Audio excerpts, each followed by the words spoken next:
In the heart of the eastern Shenzhou, a fierce battle unfolds. Two martial artists stand in the middle of a vast rocky plain, their energies clashing with visible intensity. Wu Shen, covered in bruises and injuries, struggles to stay on his feet. His opponent, Galtis Genjia, stands tall and unscathed, an arrogant look plastered across his face. "Worship me and join my Genjia. Become my follower or die here," Galtis demands, his voice echoing through the desolate landscape.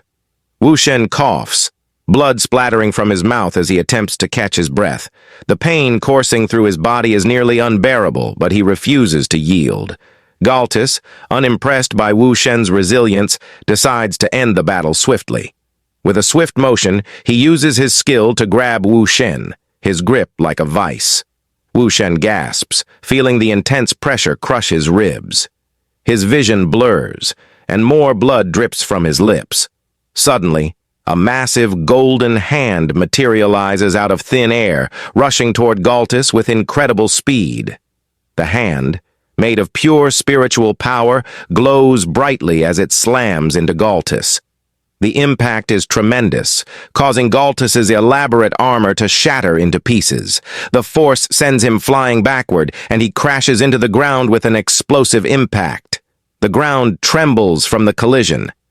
As the dust begins to settle after the fierce battle, Galtis Genjia, battered and bruised, wakes up from his unconscious state. Struggling to his feet, he points a trembling finger at the man who defeated him. His eyes burn with defiance and hatred. "I will come back," Galtis declares, his voice hoarse but filled with venom. "This is going to be my territory in the future."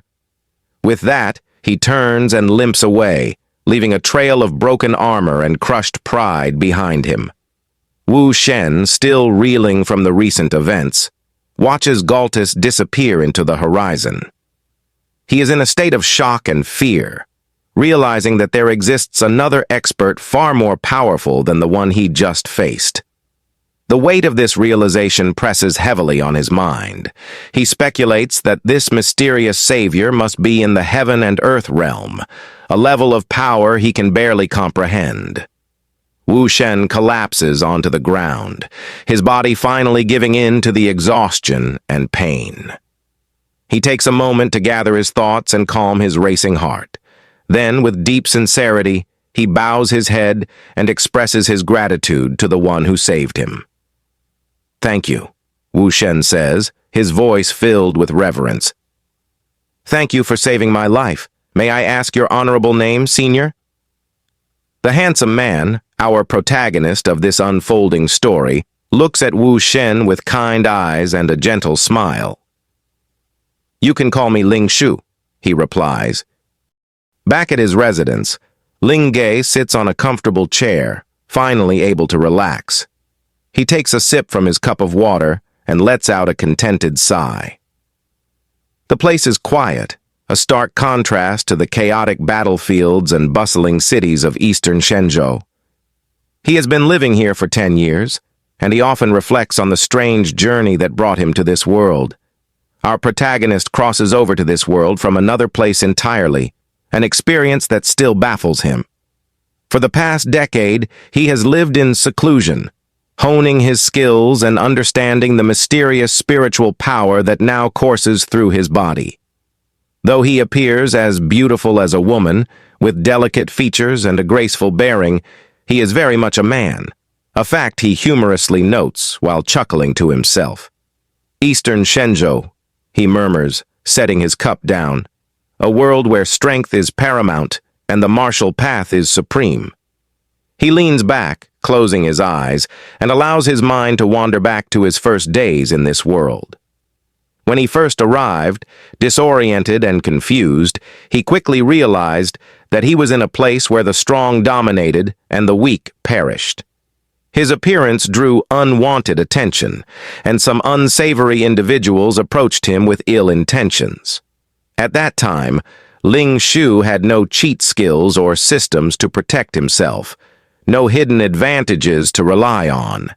He was an ordinary man in an extraordinary world, vulnerable and alone. The memory of that fear still lingers, but so does the memory of his first true display of power. Faced with danger, something within him snapped. In a moment of sheer desperation, he accidentally released a powerful burst of spiritual energy from his hand. The force was overwhelming, instantly repelling his attackers and leaving him in a state of shock. He had discovered a power he never knew he possessed, a power that set him apart from everyone else in Eastern Shenzhou. Ling Shu's thoughts drift to the time when Eastern Shenzhou was invaded by a formidable enemy. The martial world was on the brink of collapse, and its defenders were losing hope. He remembers stepping forward, driven by a sense of duty and the newfound confidence in his abilities. With the same spiritual power that had saved him once before, he crushed the invaders, his strength proving unmatched. That day, he realized that he was invincible, a protector of this world. Suddenly, a cheerful voice breaks the silence, calling out to him, "Sister Ling, we are here for you!" Our protagonist turns to see Qin Yunan, a lively young girl running toward him with open arms. With ease, he dodges her attempt to hug him, stepping aside gracefully. "Yunan, I'm a brother, not a sister," he says with a sigh. "I've stressed that many times." Qin Yunan giggles, a charming smile spreading across her face. "Whoever sees such a beautiful face will think that you are a girl. That's why I still like to call you Sister Ling Ge." Before our protagonist can respond, Qin Yunan's father, a stern-looking man, clears his throat and steps forward. "Let's get down to business," he says, his voice commanding attention. Ling Shu, slightly surprised by the seriousness in the man's tone, straightens up and gives him his full attention. Qin Yunan, noticing Ling Shu's reaction, quickly explains. "Tomorrow is the disciple recruitment meeting of the Taiming sect," she says eagerly, "and I'd like you to go with me."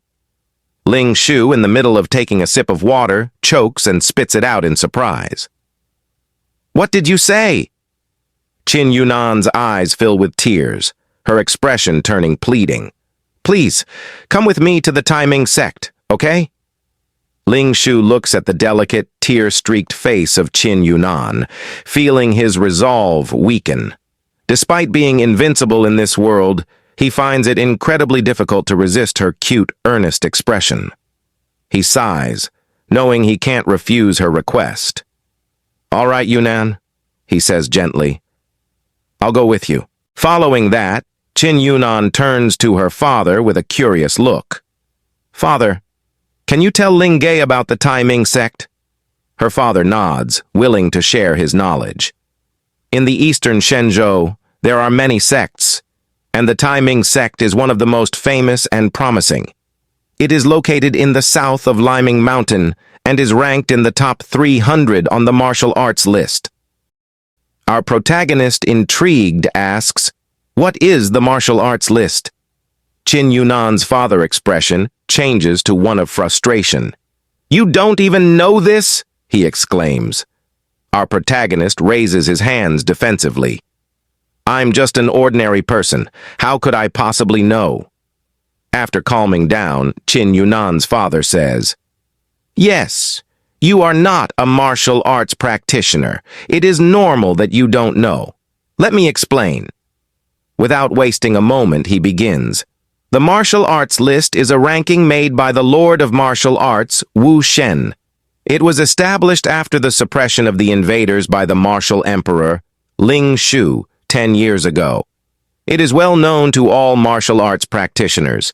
The list ranks the strength of martial artists, the most valuable weapons in the world, and the heavenly sect list, which ranks sects." At the mention of Martial Emperor Ling Shu, our protagonist's eyes widen. "You're not talking about me, are you? How did I become a martial emperor?" he asks with an anxious look on his face. However, in his thoughts, he admits that the nickname Martial Emperor does sound quite impressive. The next day at Kui Yuncheng, a large crowd gathers in the yard of a huge palace.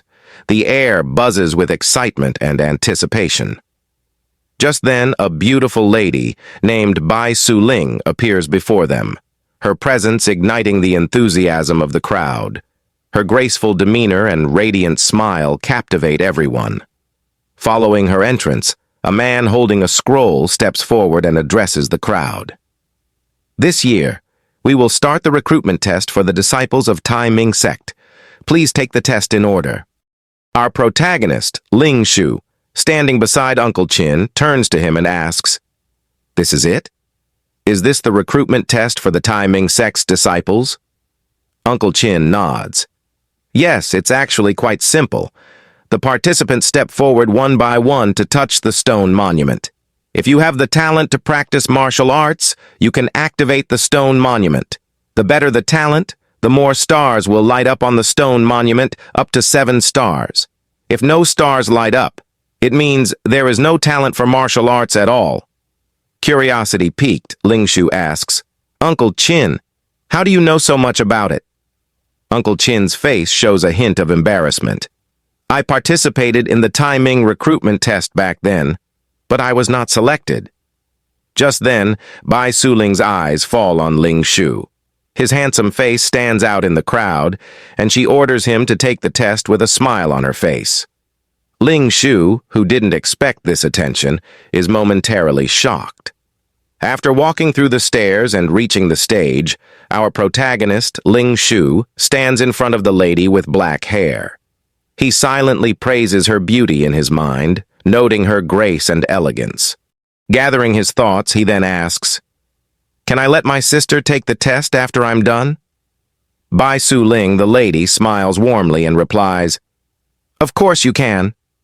Feeling relieved, Ling Ge turns to face the stone tablet. He thinks to himself, "So how much should I put? Can this monument stone withstand my power? It is better to reduce my power. If this thing blows up, then my cute little sister will not be able to take the test. Just 3 stars, I think. There are few talented people who can light up 3 stars. With a deep breath, Ling Ge places his hand on the stone tablet. Almost immediately, 3 stars light up brightly on the stone's surface.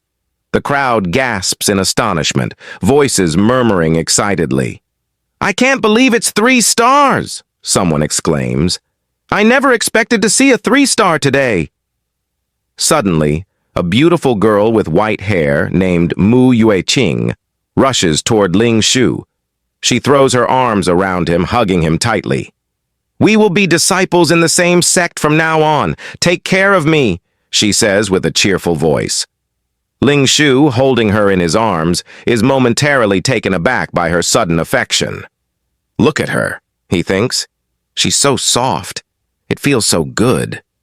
Seeing the embarrassed look on Ling Ge's face, Mu Yueqing teases him. "You're still blushing.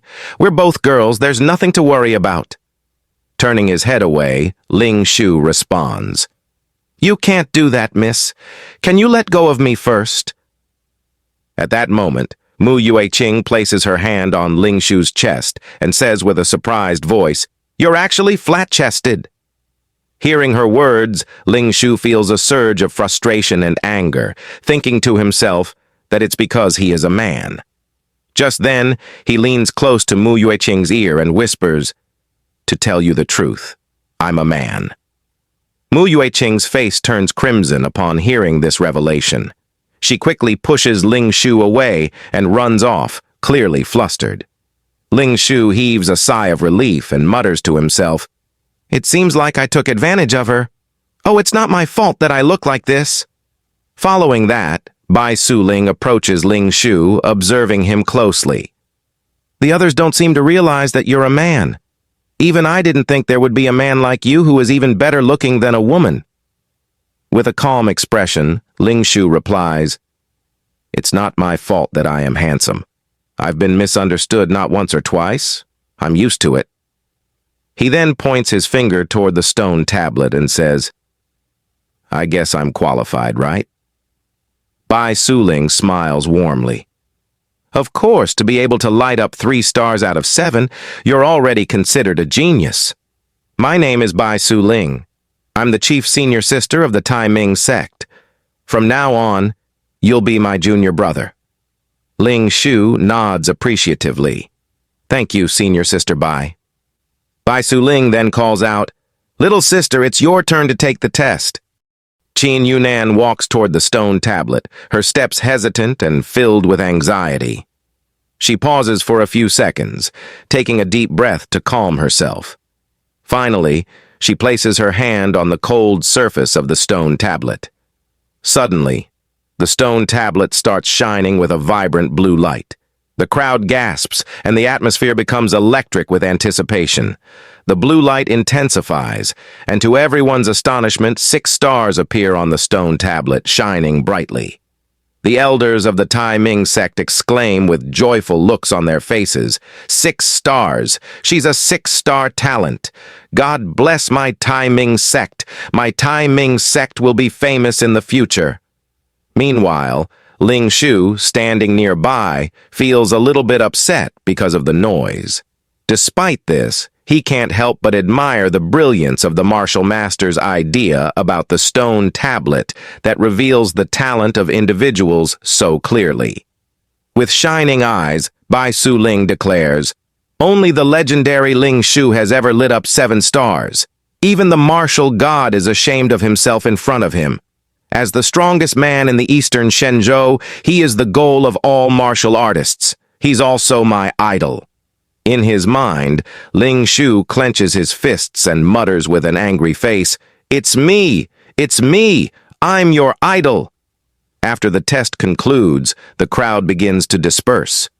Qin Yunan walks towards her father, who is still overwhelmed with joy and pride, tears streaming down his face. Father, Qin Yunan says softly, trying to keep her own emotions in check. I will make you proud in the Tai Ming sect. Thank you for everything. Then, Qin Yunan bids farewell to her father. Emotions run high as tears flow freely, a poignant moment of parting between father and daughter. At that moment, Bai Su Ling's authoritative voice cuts through the air. Let's go, everyone! It's time to return to the sect. As night falls, Bai Su Ling calls out to the group of disciples. We'll sleep here tonight. Be careful and don't walk around. There are many fierce beasts in the woods. Her voice carries authority, and the disciples quickly begin setting up their makeshift camp, gathering around the small fires that provide both warmth and light. Ling Shu and Qin Yunan sit close to one of the fires, the flickering flames casting dancing shadows on their faces.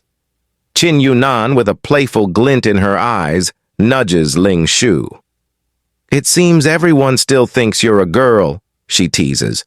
Ling Shu, visibly annoyed, replies, I don't care what they think. I just don't want them to mess with me anyway. He stares into the fire, his thoughts drifting. Qin Yunan leans her head on Ling Shu's shoulder, her smile charming and affectionate. That means this is a little secret between the two of us, she whispers. Inside, Ling Shu feels a bit of concern. Senior sister Bai already knows I'm a man, but she didn't tell anyone else. She doesn't seem like a bad person. As if summoned by his thoughts, Bai Su Ling walks towards them, her presence commanding attention. It seems the girl is very attached to you, she remarks, her tone neutral. You have a very good relationship.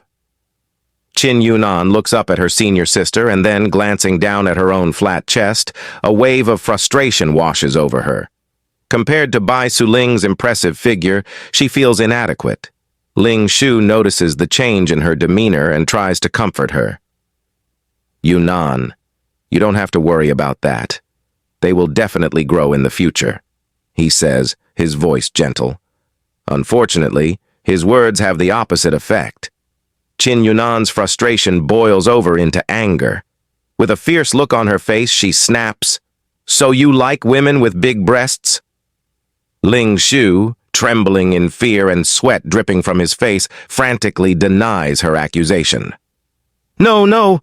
What I mean is that size doesn't matter. Suddenly, the atmosphere changes. The once peaceful night is shattered as the sound of rustling leaves and low growls fills the air. Monsters, specifically wolves, start gathering around our protagonist and the other disciples. Panic spreads through the group like wildfire. One of the disciples cries out loudly, "Oh no, big sister, the wolves are coming!" In this dangerous situation, Bai Suling steps forward, her voice firm and commanding. "Everybody stay calm, gather behind me. Although these wolves are not strong individually, they are troublesome in groups." She pulls out her sword, its blade glinting in the firelight. "Everyone, protect yourselves!"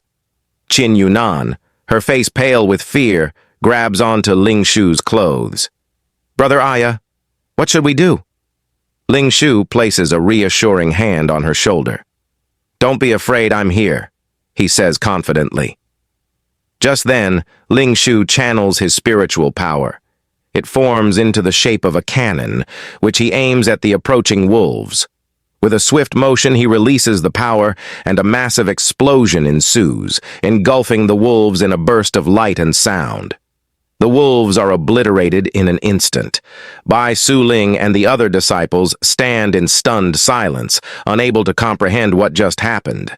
They stare at the smoldering remains of the wolves, realizing they are all dead. At that moment, an elder of the Tai Ming sect appears, his presence commanding immediate respect. "Are you guys okay?"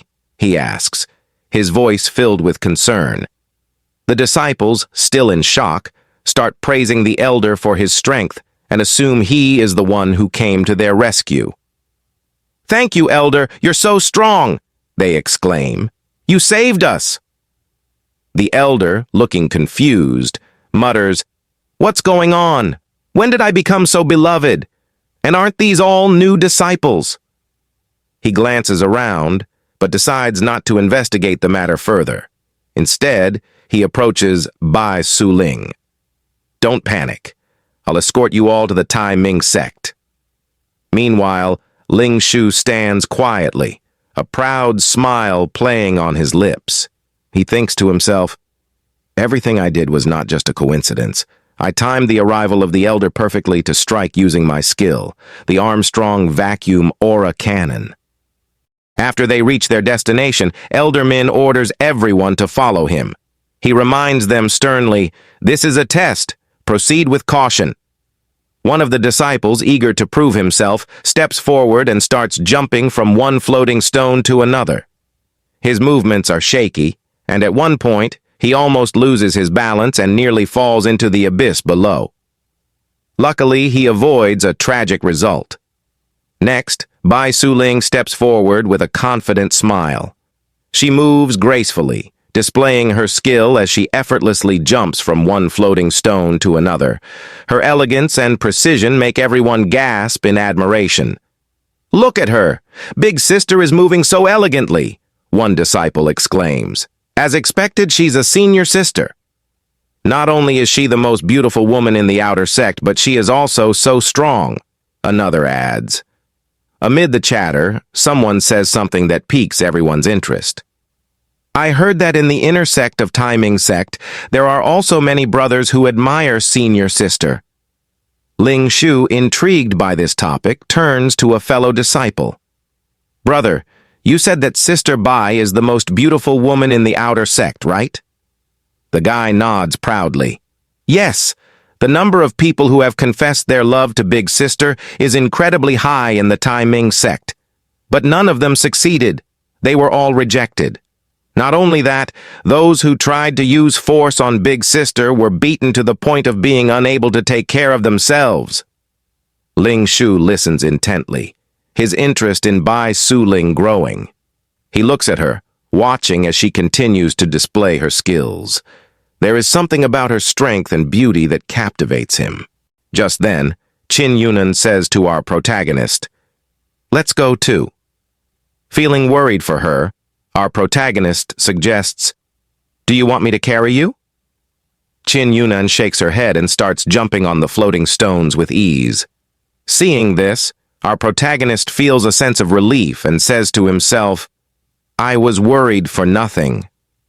Turning his head, he notices Mu Yueqing struggling against the strong wind. He offers his help, saying, "Do you need a hand?" She declines stubbornly. No, I don't need your help. As our protagonist turns around and is about to leave, Mu Yue King suddenly grabs his arm. You said no, but you're still very afraid, he laughs. Feeling sorry for her, Qin Yunan begs, Brother, please help her. For the sake of his cute little sister, our protagonist agrees. Since you said so, why don't I take you two up there together? Without wasting time, he holds Mu Yue Qing in his arms and carries Qin Yunan on his back. He then starts jumping from one floating stone to another with incredible speed, making everyone look at him in amazement. One disciple remarks, What's wrong with that guy? Is he not afraid of falling to his death? The man beside him adds, And he's carrying two people with him. Did he practice this before? That's too fast. Meanwhile, Bai Suling waits for the arrival of the disciples. Suddenly, her expression changes to one of great shock when she sees our protagonist arriving while carrying two people. She asks, Did you come up here while carrying two people by yourself? In her thoughts, Bai Suling marvels, Even if he is a 3-star talent, without training, he should not be able to achieve this. Our protagonist replies to Bai Suling with a smile, Yes, that's because a certain girl was scared and exhausted. Feeling ashamed, Mu Yue Qing starts cursing and screaming at our protagonist. My name is Mu Yue Qing. Don't talk about me like that.